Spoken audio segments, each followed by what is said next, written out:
A misericórdia é um atributo essencial de Deus. E Deus é misericordioso porque Ele é bom. A bondade e a misericórdia de Deus estão extremamente entrelaçadas. O Salmo 23, 6, nos diz, é Davi falando: certamente que a bondade e a misericórdia me seguirão todos os dias de minha vida. A misericórdia é sempre resultado da bondade de Deus. Salmo 45, 8 e 9 diz: benigno e misericordioso é o Senhor, tardio em irar-se e de grande misericórdia. O Senhor é bom para todos e as suas misericórdias são sempre sobre todas as suas obras. Há uma misericórdia geral de Deus a toda a criação e não somente aos seres humanos. Deus tem compaixão, inclusive, de suas criaturas irracionais em suas necessidades. As misericórdias para com as suas obras são cheias de ternura, revelando seu caráter benigno com as coisas que Ele criou. Misericórdia é a bondade de Deus exercida em favor das necessidades de suas criaturas.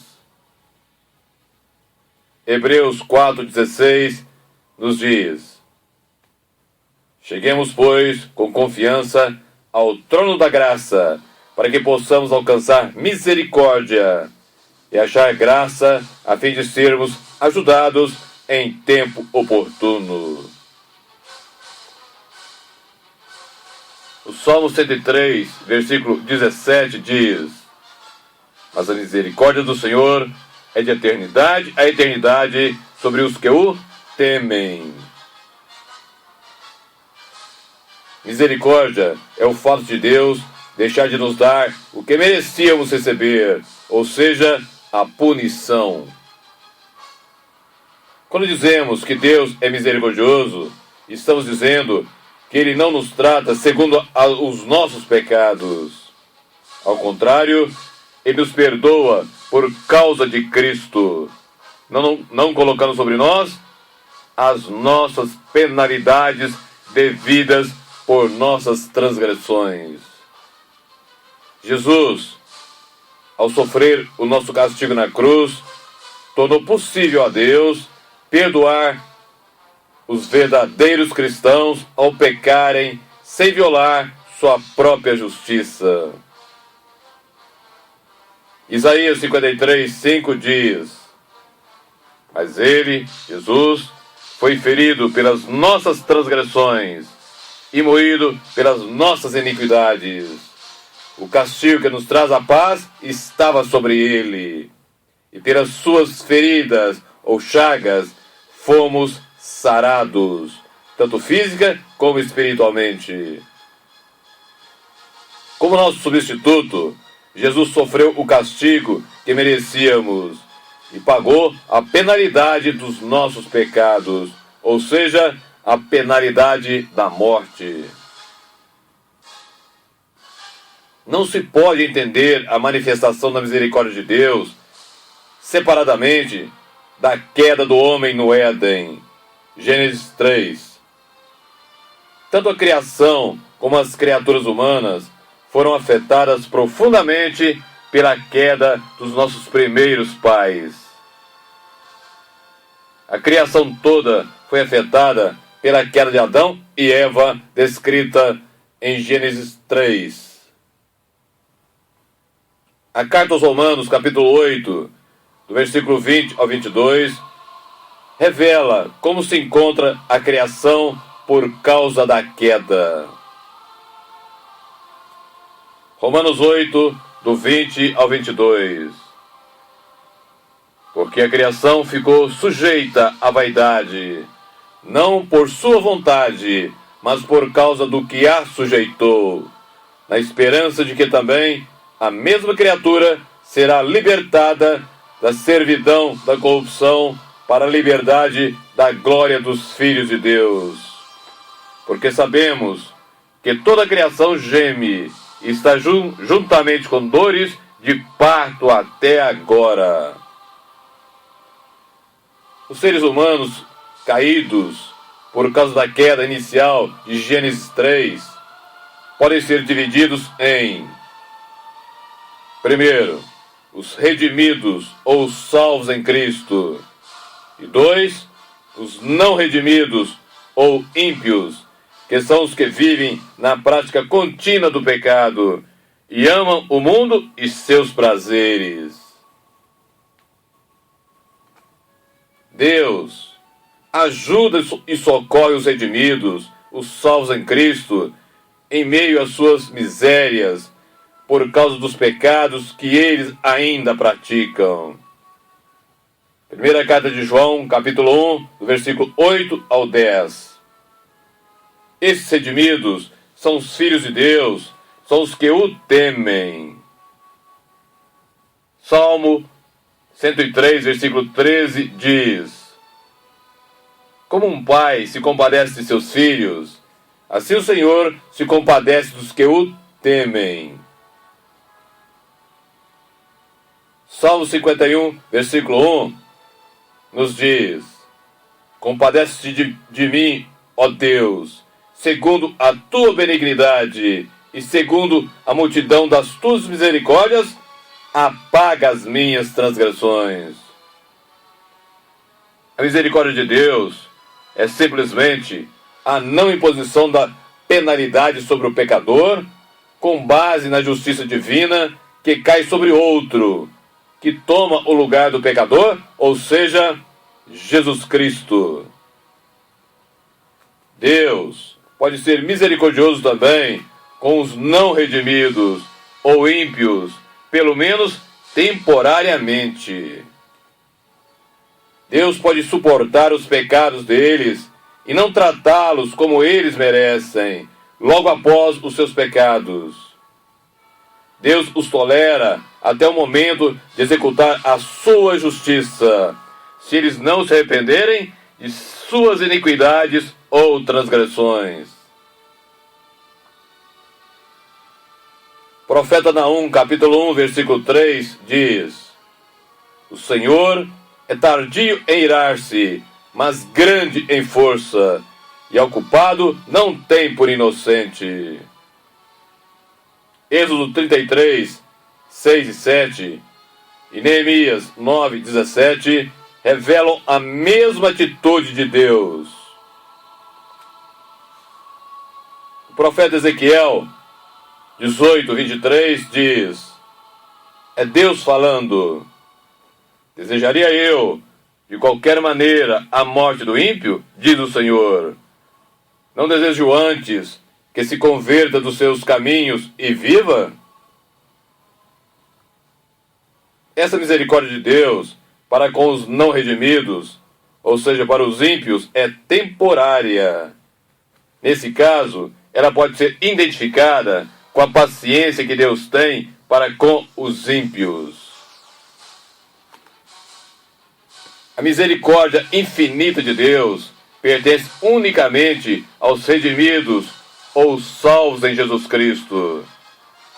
Nunca os filhos de Deus ficam sem misericórdia. Elas se renovam a cada manhã, como nos revela Lamentações 3, versículos 22 e 23. Salmo 103, versículo 11 e Salmo 108, versículo 4 falam de como é imensa a misericórdia do Senhor para com os que o amam e temem. Salmo 103, versículo 11 diz: pois quanto o céu está elevado acima da terra, assim é grande a sua misericórdia para com os que o temem. Deus mostra misericórdia aos homens, mas a manifestação suprema dessa misericórdia foi justamente o envio de Jesus para que fôssemos livres da penalidade de nossos pecados. A vida de Cristo é a suspensão da penalidade sobre todo cristão realmente convertido, pois Jesus assumiu sobre si toda a justiça e ira do Pai, que todo homem teria que pagar. A carta aos Romanos, capítulo 3, versículo 23 a 26, nos afirma: porque todos pecaram e destituídos estão da glória de Deus, sendo justificados gratuitamente pela sua graça, pela redenção que há em Cristo Jesus, ao qual Deus propôs para a propiciação pela fé no seu sangue, para demonstrar a sua justiça pela remissão dos pecados antes cometidos sob a paciência de Deus, para a demonstração da sua justiça nesse tempo presente, para que ele seja justo e justificador daquele que tem fé em Jesus. A carta aos Hebreus, capítulo 10, do 26 ao 28, revela que aqueles que pecam voluntariamente morrem sem misericórdia por causa de seus pecados. Hebreus 10, do 26 ao 28, adverte a todos pela terceira vez, como já havia feito em Hebreus 3, do 12 ao 14, e Hebreus 6, do 4 ao 8. Adverte sobre o risco de alguém abandonar a Cristo, ou seja, sobre o risco da apostasia.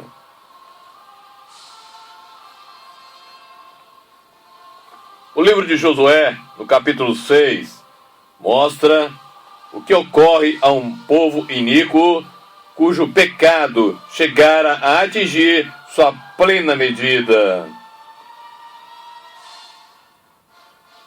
Antes da nação de Israel entrar na terra prometida, Deus tinha dado instruções rigorosas quanto ao que deviam fazer com os moradores dali. Eles deviam ser totalmente destruídos.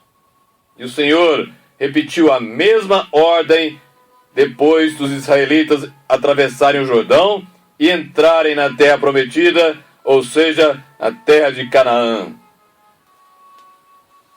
A destruição das cidades cananeias e seus habitantes demonstra o princípio básico de julgamento divino. Princípio básico de julgamento divino. Quando o pecado de um povo alcança sua medida máxima, a misericórdia de Deus cede lugar ao juízo. Eu repito, quando o pecado de um povo alcança sua medida máxima, a misericórdia de Deus cede lugar ao juízo. E Deus já aplicara esse mesmo princípio quando do dilúvio, Gênesis 6, e da destruição das cidades ímpias de Sodoma e Gomorra, Gênesis 18 e Gênesis 19.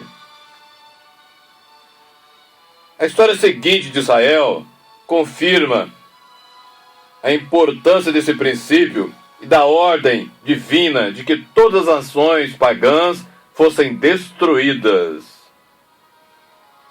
Na realidade, os israelitas não obedeceram ao mandamento do Senhor e não expulsaram completamente todos os habitantes de Canaã.